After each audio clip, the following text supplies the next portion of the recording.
I found myself without knowing how in hell.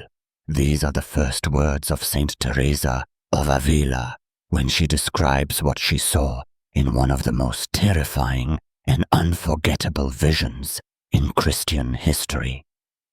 They come from chapter 32 of the book of her life, her own story written because her religious teachers told her to, where she tells about what the Lord allowed her to see, not through her imagination, but through real experience. After many years in which the Lord had already given me many gifts and blessings, one day while I was praying, I suddenly found myself without knowing how in hell.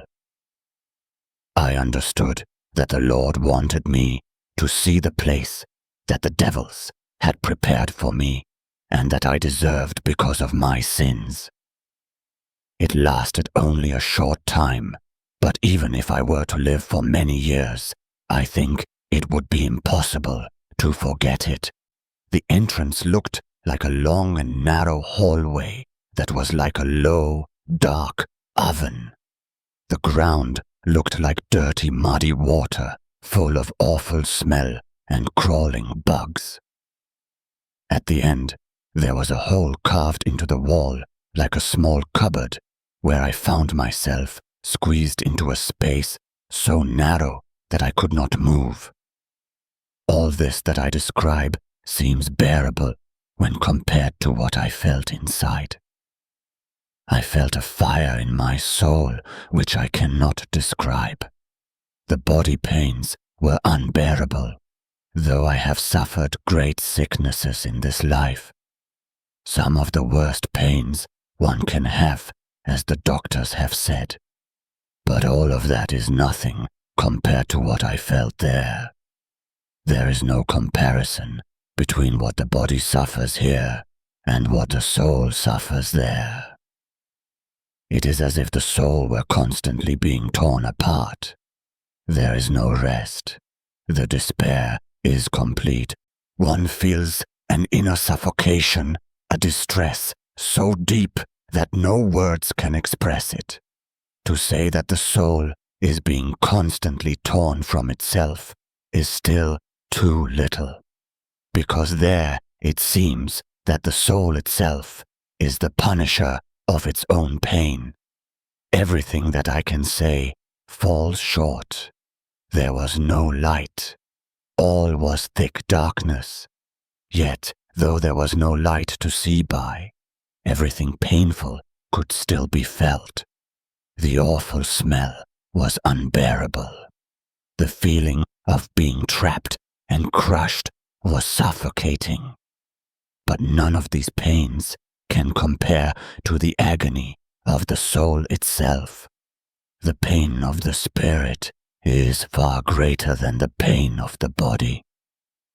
It is the pain of being separated from God, the despair of knowing that this suffering will never end, that there will never be comfort, never relief, never a moment of rest.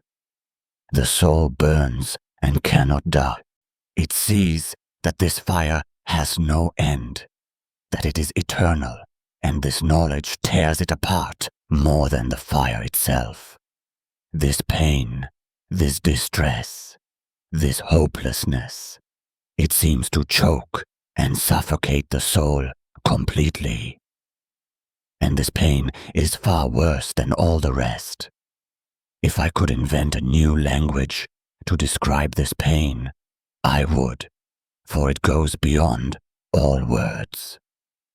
I can only say that my body seemed to be burned up and my bones crushed, and that this inner fire and desperation were beyond all understanding. I understood then that the greatest gift the Lord could give me in this life was to let me see with my own eyes the place that my sins had earned. And from that moment, everything in me changed. Even if I were to live many years, I could never forget it. Whenever I remember it, My body shakes and my blood runs cold. I do not understand how I could ever have disobeyed the Lord again after seeing such a thing. It seems impossible, but His mercy is greater than my wretchedness. From that day forward, I have felt a great sadness for all the souls that are lost. I would willingly suffer 1,000 deaths to save even one from those pains. I saw clearly that this vision was a great gift from the Lord, not a punishment. He wanted me to understand the value of grace and what it means to lose it. I saw that everything in this world is a lie, that all our pleasures and honors end in smoke and ashes. There is nothing worth wanting except the love of God. From that day, everything changed within me.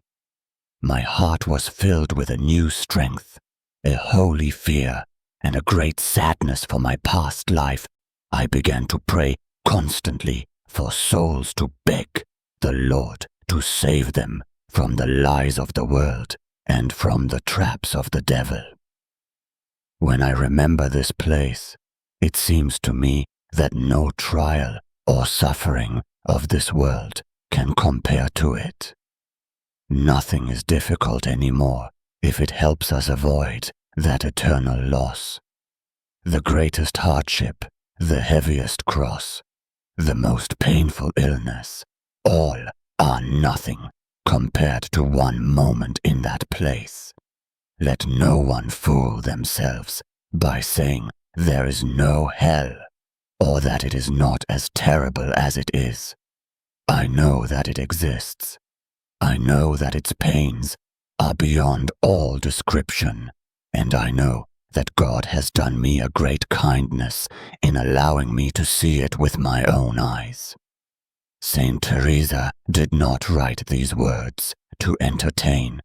She wrote them with shaking hands in obedience, because she knew many would not believe unless they heard it from one who had seen. This was not a dream or a metaphor, but a revelation of what sin deserves and of the mercy that saves us from it. From that day, her life burned with a new fire. Not punishment, but love, not fear, but gratitude. She reformed Carmel, founded houses of prayer and silence, and could never again take sin lightly. Behind her teachings stood that image, the narrow pit, the fire without light, the cupboard where she once saw the place prepared for her. It pushed her to holiness, quiet, practical, unbeatable. When we hear this, it is tempting to turn away. But the saints speak of hell to awaken love, to make us see that every refusal of grace builds the walls of that narrow pit, and every act of repentance tears them down. If you have come this far, let her words echo. Let them burn, not with panic, but with clarity. What she saw for us, so that none can say we were not warned. Saint Teresa saw what we pretend not to see. The final result of her life without God. Seeing it, she decided not to feel more but to love better. Her phrase is soldier-like and simple, determined determination.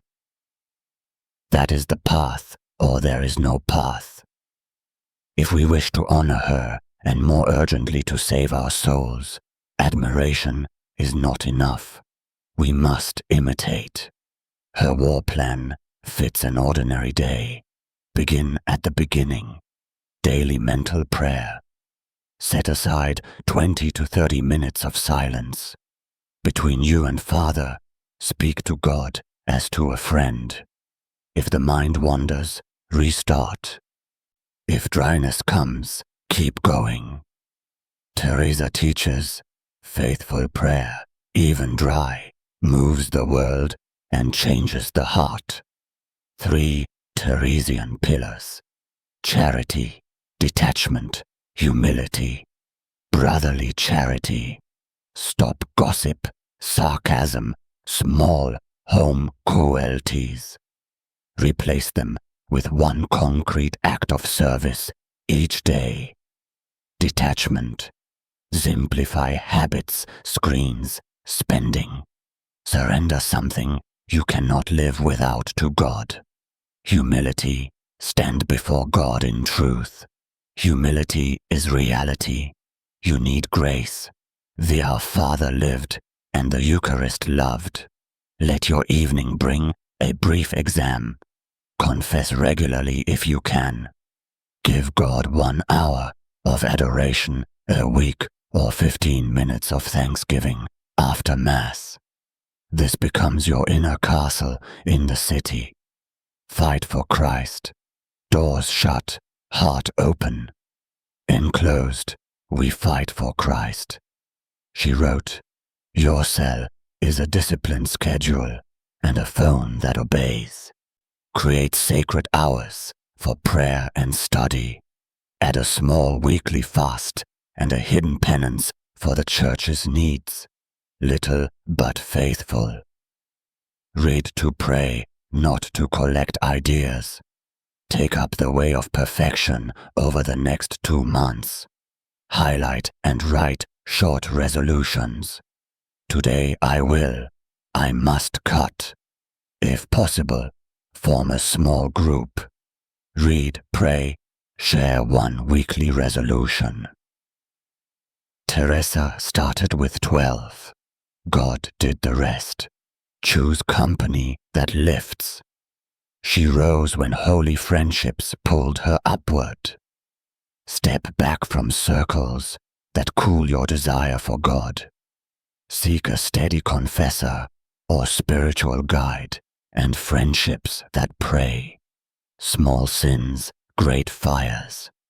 Before the memory of hell, she learned that small allowances build prisons. End today's tiny allowances. That show that drags you down. The late-night scroll that steals prayer. The just this once sharp reply. Hell is built from just this once. Our Lady in front, Teresian to the core, entrust the day to the Virgin and pray the rosary. Where you are weak, she is mother. None of this looks grand in the world's eyes. It's Teresa's little, and precisely because it's little, it fits your day. That is how a war is won. One post held every day. One door closed to noise. One window open to God. Perhaps you feel far imperfect late. So did she. Teresa spent years lukewarm until she decided. Deciding is beginning. Beginning is continuing. Continuing is loving. And love changes everything. Keep this. Hell is the absence of love. And daily prayer is the school where God teaches us to love. If you leave today with one concrete faithful resolution, your road has already turned. Ask for the grace now. Say simply, Lord, grant me determined determination. Then do your part. Tomorrow, begin again. Day by day, God will write in you what he wrote in Teresa. Practical holiness, quiet, steadfast, and victorious. If this work serves you, remember us in your prayers. Not that we may grow, but that we may remain faithful. To speak clearly and with love, and to help more souls find in Saint Teresa a sure path of prayer, conversion, and heaven. Saint Teresa of Jesus, pray for us.